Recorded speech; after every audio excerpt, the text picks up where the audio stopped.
আসসালামু আলাইকুম। আশা করছি সবাই ভালো আছেন। আপনাদের প্রত্যেককে স্বাগত জানাচ্ছি। আমি গাজী মিজানুর রহমান। আপনারা জানেন যে ইতোমধ্যেই ৪৭তম বিসিএস এর বিজ্ঞপ্তি প্রকাশিত হয়েছে। ৩,৪৮৭টি সেখানে শূন্যপদ নিয়োগ দেওয়ার কথা বলেছে পিএসসি। তো আ আপনারা অনেকে ভাবছেন যে আস্তে ধীরে পরীক্ষা প্রস্তুতি শুরু করব। পরীক্ষার আ ডেট যখন প্রকাশিত হয় নরমালি অনেক মেক্সিমামে দেখা যায় যে ওই সময়টাতে প্রস্তুতি শুরু করে। কিন্তু এটা একটা ভুল স্ট্র্যাটেজি। যারা খুব ভালো পড়ুয়া তারা কিন্তু বিজ্ঞপ্তির আগ থেকেই প্রস্তুতি নেওয়া শুরু করে। অন্তত মিড লেভেলের যারা তারা কিন্তু বিজ্ঞপ্তি প্রকাশের শুরু থেকেই প্রকাশিত হওয়ার পর থেকেই কিন্তু পড়াশোনা শুরু করে দেয়। আপনি যদি পরীক্ষার ডেটের অপেক্ষা বসে থাকেন তাহলে কিন্তু আপনি অনেক পিছিয়ে যাবেন। তো কারণ প্রিলির যে সময়টা বিজ্ঞপ্তির পরে খুব বেশি সময় পাওয়া যায় না। আমরা যদি লাস্ট যে ৪৬তম বিসিএস প্রিলির এই পরীক্ষা অনুষ্ঠিত হওয়ার সময়টা দেখি যে ৪৬তম বিসিএস বিজ্ঞপ্তি প্রকাশিত হয়েছিল ৩০শে নভেম্বর ২০২৩। পরীক্ষা অনুষ্ঠিত হয়েছে ২৬শে এপ্রিল। কিন্তু পরীক্ষাটা আরও আগে অনুষ্ঠিত হওয়ার কথা ছিল যে ১৯শে ফেব্রুয়ারিতে হওয়ার কথা ছিল। যদি আমরা ১৯শে ফেব্রুয়ারিকে ধরি প্রায় ২.৫ মাস সময়ের মধ্যে কিন্তু পরীক্ষা হওয়ার কথা ছিল। তো কোনো কারণে সেটা পরে পিএসসি পেছায় নিয়ে গেছিল। তাও কিন্তু ৪ মাসের কম সময়ে পরীক্ষা অনুষ্ঠিত হয়ে গেছে। তার মানে আমরা যদি সময়টাকে নিয়ে আসি তাহলে প্রিলির জন্য এখন আপনি বড় জোর সময় পাবেন ২.৫ থেকে ৩ মাস বা বড় জোর ৩ থেকে ৩.৫ মাস আমরা বলতে পারি। যে এই যে সময়টা যে আপনি এই ৩ মাস বা ৩.৫ মাস সময়টা আপনি কিভাবে আপনার সময়টাকে কাজে লাগাচ্ছেন সেটার উপর কিন্তু আপনার স্বপ্ন পূরণের একটা বিষয় থাকে। তো বিসিএস প্রিলিতে আপনারা জানেন যে বিসিএস এর যতগুলো ধাপ রয়েছে সবচাইতে প্রিলিমিনারি ধাপই কিন্তু আবেদনকারীদের মাঝে সবচেয়ে বেশি ঝরে পড়ে। ৪৬তম বিসিএস প্রিলিতে আবেদন করেছিল ৩,৩৭,০০০, যদিও পরীক্ষা অংশগ্রহণ করেছিল ২,৫৪,৫০০ মতন, আর পাস করেছে দুইটা ধাপ একসাথে করে ২১,৩৯৭ জনের মতো। আর ৪৬তম বিসিএস প্রিলিমিনারিতে ২ ধাপের রেজাল্টগুলোকে একসাথে করেও ২১,০০০ প্লাজে এখানে উত্তীর্ণ হয়েছে। তাও যদি আমরা যোগ করি তাও পাসের হার বা উত্তীর্ণের হার হচ্ছে ৮.৪১%, অর্থাৎ ৮.৫-এর মতন। আর যদি আমরা প্রথম ধাপের কথা বলি, প্রথম যে ১০,০০০ সামথিং পাস করিয়েছিল বা কোয়ালিফাই করেছিল সেটাকে হিসাব করলে দেখা যাচ্ছে ৪ সামথিং পাসের হার থাকে। তাহলে বুঝতে পারছেন যে পিসিএস প্রিলিতে প্রিলিমিনারিটা খুবই গুরুত্বপূর্ণ। কারণ বিসিএস এর যে ৩টে ধাপ রয়েছে প্রিলি, রিটেন এবং ভাইভা, এর ভিতরে কিন্তু সবচেয়ে বেশি ঝরে পড়ে কিন্তু প্রিলিমিনারিতে। এবং রিটেনে কিন্তু মোটামুটি যারা পরীক্ষা দেয় অ্যারাউন্ড 70-80% কিন্তু ভাইভার জন্য কল পায়। ভাইভাতে যারা যায় সেখানে ভাইভাতে 90-95% বলা চলে যে পাস করে। আর ভাইভাতে পাস করলে যদি ক্যাডার নাও পাওয়া যায়, নন ক্যাডার পাওয়ার একটা সম্ভাবনা থেকে যায়। তো আমরা যদি বিসিএস প্রিলির প্রথম ধাপে যদি আমরা সিটকে পড়ি তাহলে কিন্তু আমরা মানে রিটেনের জন্য যেমন সুযোগ পাচ্ছি না, ভাইভাতে তো না হয়, আমরা ক্যাডার হতে না পারলেও নন ক্যাডারের একটা সুযোগ থাকছে না। এবং বিসিএস পরীক্ষার জন্য সবচেয়ে যে গুরুত্বপূর্ণ বিষয়টা, যদি আপনি ক্যাডার নাও পান, নন ক্যাডার কিন্তু প্রথম শ্রেণীর এবং দ্বিতীয় শ্রেণীর অনেক ভালো ভালো জবে কিন্তু চাকরি পাওয়ার অনেক সুযোগ থাকে যদি আপনি বিসিএস ভালো মানে প্রিলি, রিটার্ন, ভাইভা পর্যন্ত আপনি উত্তীর্ণ হতে চান। তো আমরা যত কথাই বলছি সব কথার কিন্তু গুরুত্বপূর্ণ কথা হচ্ছে প্রিলিমিনারি। কেন গুরুত্বপূর্ণ একটু আগে বলেছিলাম যে বিসিএস পরীক্ষার্থীদের ভিতরে সবচেয়ে ঝরে পড়ার হার বেশি কিন্তু আমাদের এই প্রথম ধাপে প্রিলিমিনারিতে, যেটা বলছিলাম যে ৪৬তম পাশের হার ছিল মাত্র ৮.৪১%। তার মানে আপনি যদি এটাকে বলেন তাহলে প্রায় মানে অ্যারাউন্ড ৯২ বা ৯১% মতোই কিন্তু সেখানে কিন্তু ফেল করেছে। তো আপনারা যারা প্রিলির জন্য প্রস্তুতি নিতে যাচ্ছেন, আপনাদের জন্য আমাদের এই যে বিসিএস প্রিলিমিনারি অ্যানালাইসিস বইটি অল্প সময়ে গুছিয়ে প্রস্তুতি নেওয়ার জন্য খুবই গুরুত্বপূর্ণ একটি বই। এই বইটি এবারের নতুন, আপনারা জানেন যে এই বইটা আমাদের ৩৮তম বিসিএস থেকে শুরু করে কিন্তু এই বইটা আমাদের প্রকাশিত হয়ে আসছে। তো এই যে আপনারা বিগত সালের যে আমাদের রিভিউগুলো যদি দেখেন, যারা পরীক্ষা পাস করেছে, even though BCS preliminary analysis যে ফেসবুক পেজটি রয়েছে সে পেজে গেলেও আপনারা বিভিন্ন রিভিউ দেখতে পাবেন যে এই বইটি পুরো অসংখ্য বিসিএস প্রার্থী কিন্তু উত্তীর্ণ হয়েছে। হ্যাঁ, একটি কথা যেটা যে আপনি যদি মনে করেন যে প্রিলিমিনারি সবকিছুই হুবহু কমন পড়বে তাহলে কিন্তু এটা ভুল ধারণা।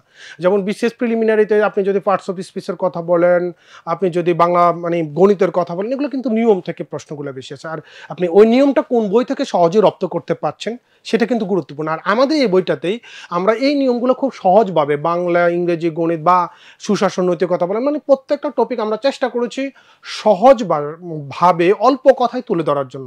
যারা এই বইটি পড়েছেন তারা নিশ্চয়ই জানেন। এবং আপনারা অনেকে ইংলিশ লিটারেচারের জন্য আলাদা বই পড়েন। আমরা যদি লাস্ট বিসিএস প্রিলিমিনারিতে দেখি, বিসিএস প্রিলিমিনারিতে ৪৬তম বিসিএস প্রিলিমিনারিতে এই বইটি থেকে কমন পড়েছিল প্রায় ১০০ মানে ৩৮টির মতো প্রশ্ন কমন ছিল নিয়ম সহ।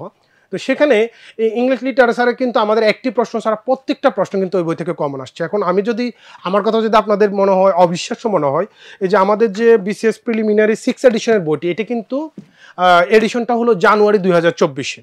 তো জানুয়ারি 2024-এর যে এডিশনের যে বইটি, প্রিলিমিনারি পরীক্ষা হয়েছে এপ্রিলে, যেহেতু তো বাজারে তো এখন আপডেট বই আসে নাই, আপনি নিজেই পুরাতন বইটার সাথে মিলিয়ে দেখেন যে প্রত্যেকটা প্রশ্ন ওই জায়গা থেকে কমন ছিল কিনা, লিটারেচারে একটা বাদে সবগুলা, এবং সেটা আমাদের ফেসবুক পেজও আমরা পোস্ট করেছিলাম।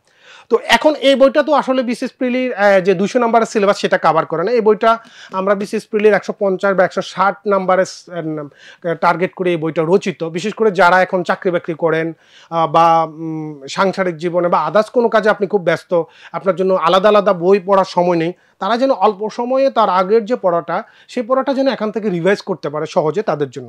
কিন্তু না, যারা নতুন তাদের জন্য আমাদের পরামর্শ থাকবে বিসিএস প্রিলিমিনারি অ্যানালাইসিস বইটি আপনি শেষ করার পাশাপাশি আপনার হাতে সময় থাকলে আপনি সাবজেক্ট ভিত্তিক যদি বই পড়েন তাহলে আপনার জন্য সেটা ভালো হবে। বিশেষ করে আমাদের এই বইটাতে ইংলিশ যে সহজভাবে তুলে ধরা হচ্ছে, বাংলাও সহজভাবে, তো প্রত্যেকটা সহজে, কিন্তু আমাদের এই বইটা যেটুক যে আপনারা দেখতে পাচ্ছেন যে বাজারে শুধু গণিতের জন্য এর চেয়ে মোটা বই পাওয়া যায়, শুধু বাংলার জন্য এর চেয়ে মোটা বই পাওয়া যায়, শুধু ইংলিশের জন্য এর চেয়ে মোটা বই পাওয়া যায়। তো আমরা বিসিএস প্রিলির 12টি সাবজেক্টকে কম্পাইল করে যেখানে এখানে নিয়ে আসছি, সেজন্য এই বইটা তো অনেক বেশি প্র্যাকটিসের দেওয়ার সুযোগ ছিল না বা নেই। তাহলে বই অনেক মোটা হবে, কত মোটা হবে আবার বুঝতে পারছেন। যদি গণিতের জন্য এর চেয়ে বেশি মোটা বই হয়, বাংলার জন্য এত মোটা বই হয়, যদি ইংলিশের জন্য হয় তাহলে অনেক মোটা বই হয়ে যায়। কিন্তু আমরা তো সেই জায়গাটাতে হাঁটি না, কারণ এই বইটাই বলাই হয়েছে যে কম পড়বেন কিন্তু ইম্পর্টেন্ট বিষয়গুলো গুছিয়ে পড়বেন। আমরা এই থিঙ্কিং থেকে এই বইটা লেখা। কিন্তু এই কথাটা কাদের জন্য বেশি প্রযোজ্য হবে? যারা আগে থেকে চাকরির প্রস্তুতি নিয়েছেন, তারা এখন কোনো একটা চাকরিতে ঢুকে গেছেন, বা যেটা একটু আগে বলছিলাম যে সাংসারিক জীবনে ব্যস্ত, অনেক বেশি পড়ার সুযোগ নেই, অল্প পড়ে যারা বিসিএস প্রিলিটে কোয়ালিফাই করতে চান তাদের জন্য হেল্প। কিন্তু নতুনরা যেহেতু প্রশ্ন ঘুরিয়ে করলে অনেক সময় যারা নতুন চাকরি প্রার্থী তারা কিন্তু প্রশ্ন ধরতে পারে না যে কোন জায়গা থেকে প্রশ্ন আসছে। আমাদের সেই জন্য নতুন প্রার্থীদের জন্য সবসময় পরামর্শ থাকে এই বইটি শেষ করে 2-3 বার ভালোভাবে শেষ করে হাতে সময় থাকলে বিষয়ভিত্তিক আলাদাভাবে বই পড়বেন। এবং আমাদের যে আরও বেশি থাকে যে যারা পরামর্শ থাকে যে যারা গণিত বা ইংলিশে বেশি দুর্বল, তারা আমাদের এই বইটা থেকে নিয়মগুলো পড়ে অন্য বই থেকে আপনি প্র্যাকটিস করুন, কারণ গণিত এবং ইংলিশে আপনি যত বেশি প্র্যাকটিস করবেন তত বেশি এক্সপার্ট হবেন। তো যারা 47তম বিসিএস প্রিলিতে মানে পরীক্ষা দিবেন, প্রিলিতে অংশগ্রহণ করবেন, তাদের জন্য আমাদের বিসিএস প্রিলিমিনারি অ্যানালাইসিস 6 এডিশন বইটি, অনেকে আমাকে জিজ্ঞেস করেছেন যে 47তমর আগে নতুন কোনো এডিশন আসবে কিনা। না, 47তমর আগে আমাদের কোনো নতুন এডিশন আসবে না। তো আমাদের এই 46তম, আমাদের এই বইটি নর্মালি বছরে একবারই এডিশন আসে, যেহেতু 2024 সালের এডিশন এখনো বাজারে আছে। সো এই বইটি আমাদের এটা চলবে, এবং আমাদের পরবর্তী এডিশনের টার্গেট হলো 47তম বিসিএস প্রিলিমিনারি অনুষ্ঠিত হওয়ার পরে। যেহেতু 47তম বিসিএস প্রিলির জন্য হয়তো আপনারা সময় বেশি পাবেন না, বড় জোর 2.5 মাস সময় বেশি পাবেন, 2.5 মাস থেকে 3 মাস সময়। এই অল্প সময়ে আমাদের পরামর্শ থাকবে এই বইটা আপনাকে ভালোভাবে শেষ করুন। ভালোভাবে শেষ করার পর আপনার হাতে সময় থাকলে পাশাপাশি অন্য অন্য বই পড়ুন। আর অনেকে বলছেন যে যদি আপনারা আপডেট বই নিয়ে না আসেন তাহলে তো অনেক কিছু চেঞ্জ হয়েছে এখন। হ্যাঁ, সাধারণ জ্ঞানে অনেক কিছু চেঞ্জ হয়েছে, যে জিনিসগুলো চেঞ্জ হয়েছে আমরা চেষ্টা করব এই বিষয়টার উপরে বিসিএস প্রিলিমিনারি যে গ্রুপটি রয়েছে, পেজটি রয়েছে, সেখানে আমরা পিডিএফ বা ইমেজ আকারে কিছু ছবি দেওয়ার চেষ্টা করব। কিন্তু বাংলাদেশে ইমেজ এবং ছবি দিতে আমাদের ভয় হয় এই জন্য, কারণ এই তথ্যগুলো আমরা যখন দিই সেটা আরেকজনে কপি করে ফেলে, এবং সেই আরেকজনে মানে এই বইটা এই তথ্যগুলোকে অন্যভাবে প্রেজেন্ট করে অন্যভাবে কাজে লাগে।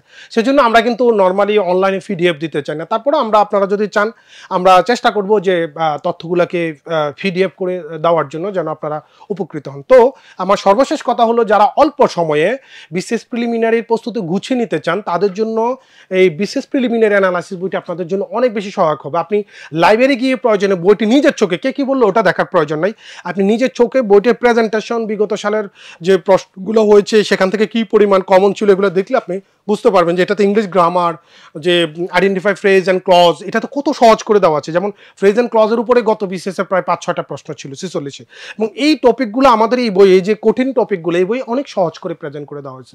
আপনি যদি এই বইটা পড়েন কঠিন বিষয়গুলো খুব ইজিলি শিখতে পারবেন।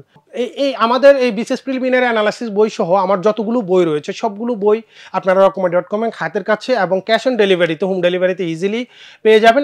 রকমারি.com অর্ডার করলে আপনার বাসায় বইটি পৌঁছিয়ে দেবে। তো সবার সাফল্য কামনা করছি। আসসালামু আলাইকুম।